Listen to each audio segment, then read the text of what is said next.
Assalamualaikum warahmatullahi wabarakatuh. Perkenalkan, kami dari kelompok 7 akan mempresentasikan mengenai pengelolaan kelas era industri 4.0. Pada presentasi ini, kami akan membawakan 3 pokok materi. Untuk yang pertama, yaitu pengertian pengelolaan kelas. Untuk yang kedua, pengertian era industri 4.0. Dan yang ketiga yaitu peran guru dalam pengelolaan kelas di era industri 4.0. Untuk pembahasan yang pertama yaitu mengenai pengertian pengelolaan kelas. Pengertian pengelolaan kelas sendiri diartikan sebagai bagaimana seorang guru dalam menyusun suatu kelas untuk pembelajaran. Baik bagaimana cara seorang guru berinteraksi dengan siswa ataupun mendorong siswa untuk berinteraksi dengan siswa yang lain. Bagaimana cara guru untuk mengatur perilaku salah siswa. Bagaimana cara guru membuat aturan dan menjalankan aturan tersebut. Serta bagaimana cara guru untuk mengatur waktu dalam pembelajaran. Selanjutnya mengenai peran guru dalam mengelola kelas. Peran guru ini sangat strategis karena guru merupakan orang yang merencanakan strategi pembelajaran atau menyusun rencana pembelajaran dan orang yang mengimplementasikan rencana yang telah disusun sebelumnya, serta guru merupakan orang yang mengambil atau menentukan keputusan atas strategi yang akan dilakukan dalam pembelajaran, serta orang yang mengambil keputusan atas kesimpulan dari pembelajaran yang telah dilakukan. Selanjutnya mengenai pentingnya mengelola kelas. Nah, masalah dalam mengelola kelas ini disebabkan oleh 2 hal, yaitu dari masalah individu ataupun masalah kelompok. Selanjutnya, tujuan pengelolaan kelas. Pengelolaan kelas bertujuan untuk menciptakan suasana yang aman dan menyenangkan sehingga berdampak pada situasi dan kondisi kelas yang kondusif dan efektif sehingga dapat mengembangkan potensi atau bakat peserta didik seoptimal mungkin serta dapat membentuk karakter peserta didik yang berbudaya. Pengertian era industri 4.0. Industri 4.0 adalah industri yang membangun teknologi otomatisasi dengan teknologi cyber. Ini merupakan tren otomatisasi dan pertukaran data dalam teknologi manufaktur. Ini termasuk sistem cyber fisik, Internet of Things atau LOTS, kumpulan awan dan komputasi kognitif. Industri 4.0 berciri kreativitas, leadership, kepemimpinan, serta kewirausahaan yang mendobrak mindset cara bekerja revolusi industri sebelumnya. Dengan bercirikan efisien dalam komunikasi dan demonstrasi, serta mengarahkan masyarakat untuk memecahkan masalah dalam sistem atau one-stop shopping atau one-stop solution. Diperlukan atmosfer dunia usaha yang lepas dari lilitan dan hambatan birokrasi, dan itu tidak hanya soal pekerja, tapi juga memfasilitasi pegawai, tenaga kerja, serta dalam dunia pendidikan yaitu guru. Manfaat plafon digital di era revolusi industri 4.0. Yang pertama, inovasi. Munculnya model-model pembelajaran baru tidak lepas dari kemampuan para pengajar untuk merancang strategi lewat plafon digital. Di Indonesia sendiri, inovasi digital yang tidak hanya di dunia retail, tetapi juga di bidang pendidikan, catering, kesehatan, bahkan di dunia hukum. Yang kedua yaitu inklusivitas. Lewat platform digital, segala macam layanan dapat dengan mudah menjangkau banyak orang di berbagai daerah. Hasilnya terjadi inklusivitas yang menguntungkan orang-orang yang bertempat tinggal di jauh dari metropolitan sehingga mereka turut menikmati layanan digital. Contohnya di bidang pendidikan kita dapat melakukan pembelajaran dimanapun. Yang ketiga, efisiensi. Tentu dengan berkembangnya inovasi platform digital, otomatis akan ada efisiensi baik dari segi pendidikan. Hal itu tentu memerlukan kecerdasan dari pengajar untuk mengoptimalkan strategi mereka di dunia digital. Selanjutnya yaitu peran guru dalam pengelolaan kelas di era 4.0. Upaya yang harus dilakukan guru untuk menghadapi tantangan di era 4.0 ini adalah mengikuti perkembangan itu sendiri. Sekolah harus menerima perubahan sesuai di era 4.0. Akan tetapi secara perlahan. Kemudian yang kedua, apa yang harus dilakukan oleh pemerintah yaitu berupa pelatihan terhadap guru-guru yang seharusnya memfasilitasi dengan baik tapi tidak terlaksana dengan baik. Pelatihan hanya diadakan untuk sebagian guru saja, dalam artian tidak semua guru mendapatkan pelatihan dalam menghadapi era 4.0 tersebut. Pengaruh teknologi dan informasi dalam pembelajaran.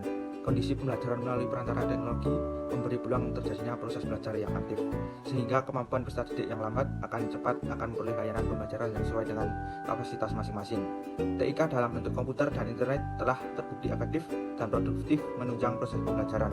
Namun di sisi lain memiliki kelemahan-kelemahan, antara lain yang pertama, peserta didik terkadang lebih asik dengan internetnya daripada mempelajari materi. Yang kedua, proses pembelajaran yang cenderung bersifat individual akan mengalahkan pembelajaran sosial, sehingga peserta didik kurang cerdas dalam sosialnya. Yang ketiga, aspek informasi. Pengetahuan dari internet tidak memberi jaminan ketepatan, sehingga berbahaya jika peserta didik kurang memiliki sikap kritis terhadap apa yang diperolehnya. Kemudian yang keempat, bagi peserta didik SD, pengguna internet yang kurang profesional dapat menghambat kemampuan yang bersifat manual seperti menulis, menggambar, menghitung, dan sebagainya. Berdasarkan permasalahan tersebut, guru perlu memiliki kemampuan dalam mengelola pembelajaran berbasis TIK yang profesional agar peserta didik tidak terjerumus ke dalam situs-situs terlarang. Nah, ini merupakan peran orang tua juga dalam mengawasi. Yang selanjutnya yaitu pemanfaatan TIK dalam pembelajaran. Peran guru harus berubah dari sumber informasi menjadi fasilitator, navigator, kolaborator, pelatih, dan mitra belajar peserta didik. Dari sosok yang mengandalkan dan mengarahkan berubah menjadi sosok yang lebih menjadi memberi alternatif dan tanggung jawab kepada peserta didik. Adapun peran peserta didik dari sosok yang hanya menjadi informator menjadi yang aktif, produktif, serta kolaboratif. Agar dapat memanfaatkan teknologi informasi dan komunikasi dalam pembelajaran itu menunjukkan setidaknya 3 hal. Yang pertama, peserta didik dan guru harus memiliki akses teknologi digital dan internet dalam kelas, sekolah maupun lembaga pendidikan.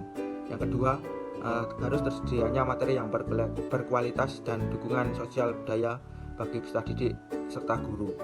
Yang ketiga, guru harus memiliki pengetahuan dan keterampilan dalam menggunakan alat-alat dan sumber-sumber digital untuk membantu peserta didik dalam mencapai tujuan yang berkualitas. Peran guru diantaranya, peran guru sebagai pelatih harus memberi peluang sebesar-besarnya kepada peserta didik untuk mengembangkan cara belajar sendiri sesuai kondisinya masing-masing. Kemudian peran guru sebagai konselor, guru harus mampu menciptakan situasi interaksi belajar mengajar yang akrab, harmonis, dan saling menghargai satu sama lain. Dalam suasana psikologis yang kondusif, tidak ada rasa canggung antara peserta didik dengan guru, sehingga akan terjadi pembelajaran yang optimal. Kemudian, peran guru sebagai manajer pembelajaran, guru harus memiliki kemandirian dan otonomi seluas-luasnya dalam mengelola keseluruhan kegiatan pembelajaran. Peran guru sebagai manajer pembelajaran berbasis TIK ini mampu melaksanakan fungsi manajemen perencanaan. Kemudian, peran guru sebagai partisipan mengandung makna bahwa guru bukan satu-satunya sumber belajar.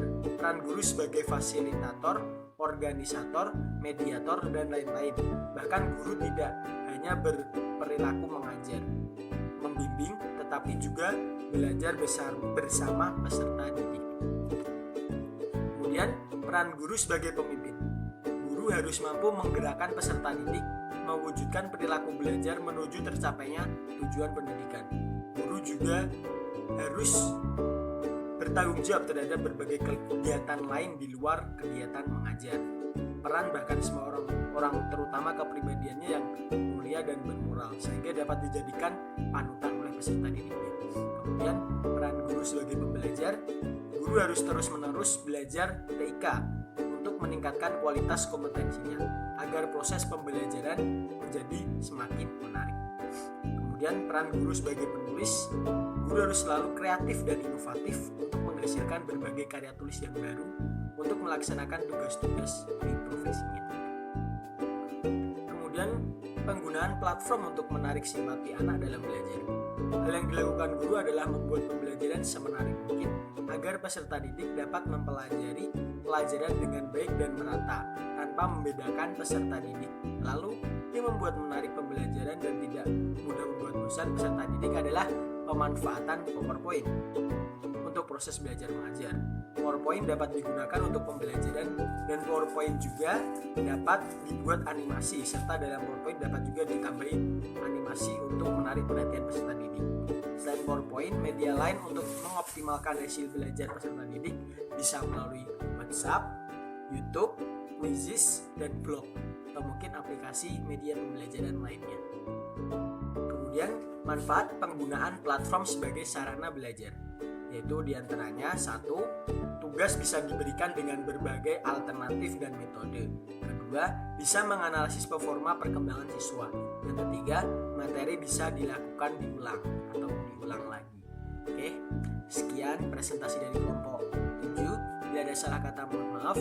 Wassalamualaikum warahmatullahi wabarakatuh.